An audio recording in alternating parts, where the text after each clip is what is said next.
Israel has a free market economy like the U.S. Israel specializes in high-tech industry, research, and development. Israel's economy is really modern. You can open up the newspaper and you can see the stock market, and you can read about the new business deals. Israeli high-tech products are used all over the world. Aircraft use Israeli navigating systems. Hospital imagers use Israeli optics. And that antivirus program you're using on your computer might have been developed in Israel. Likewise, the program to keep your credit card number a secret on the internet. Intel develops some of its most sophisticated computer chips in Israel. Not only did you think it was going to be a lot less modern, but once you got there, it was totally modern, and there was these humongous cities that were coming up. You can see a simpler Israeli invention on rooftops all over the country. Those are solar water heaters. The sun heats up the water for showers and dishwashing. There's plenty of sun in Israel. Using the sun instead of electricity cuts down on pollution. Israel has the highest concentration of scientists and engineers in the world. One of Israel's biggest challenges today is to find jobs for almost 800,000 new immigrants who've arrived in the past few years. Many of them are engineers from Russia. They're fitting right into Israel's booming high-tech industries.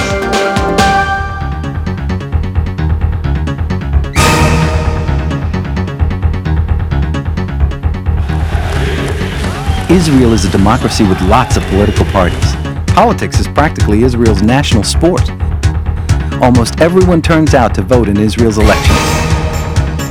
Israelis elect their prime minister directly, the way Americans elect their president. At the same time, Israelis elect members of their parliament, the Knesset. It's the legislative branch, like the House and Senate. But it's a different kind of election. The voter votes for his favorite party, not a candidate. Then the 120 seats in the Knesset are split up according to the number of votes each party got. So there are lots of parties in the parliament. In order to govern, the prime minister has to put together enough of them to get a majority. It's a bit messy, but most Israelis feel they're represented in the Knesset, no matter how far out their ideas are. It's a democracy a lot like the U.S., and it's a parliamentary democracy, but they pretty much rule their country the same way we do. They have people that represent the views of everybody else, and it works out pretty well for them, I'd say. Israel is the only Western-style democracy in the Middle East. Elections are held every 4 years. Israel also has a president. The president is elected by the Knesset, and his job is mostly ceremonial. Israel's current president, Ezer Weizman, used to be an Air Force general. And like the U.S., Israel has an independent system of courts. There's a Supreme Court, which can overrule lower courts. Israelis are news junkies.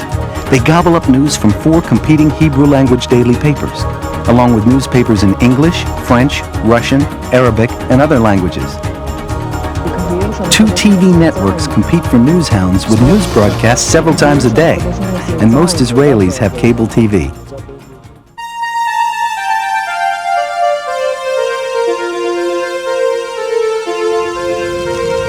War and terror. Israel has seen a lot of that. Maybe that's why Israelis, young and old, have always dreamed of peace. But finally, that dream may be coming true. It was nearly 20 years ago that the first big step towards peace between Israel and its neighbors was made. Egyptian President Anwar Sadat was the first Arab leader to make peace with Israel. Assalamu alaikum wa rahmatullah. The U.S. also helped out, bringing Egyptian and Israeli leaders to the presidential retreat in Camp David.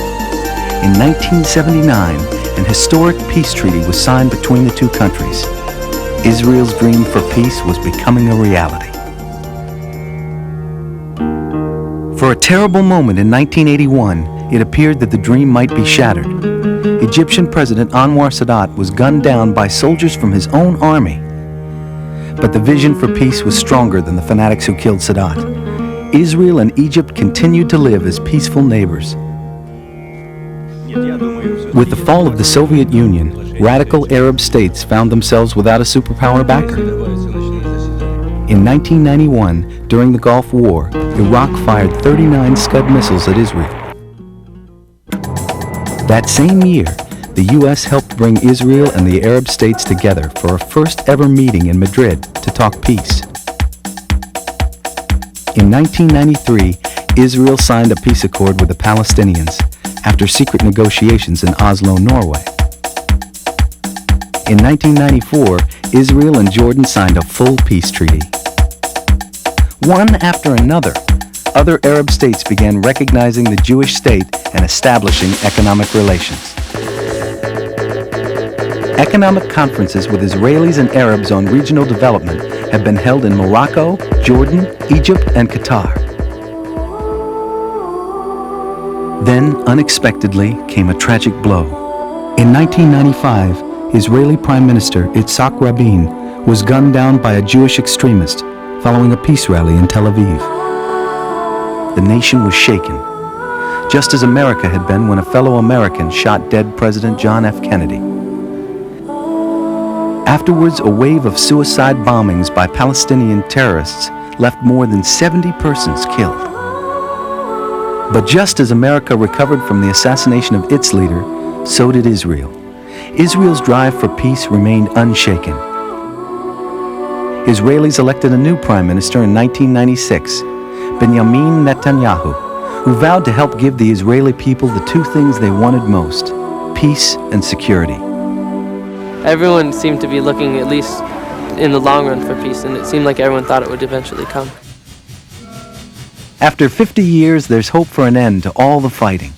Of course, peace won't be easy to achieve, but that, when you think about it for a moment, is what Israel's all about: making dreams come true.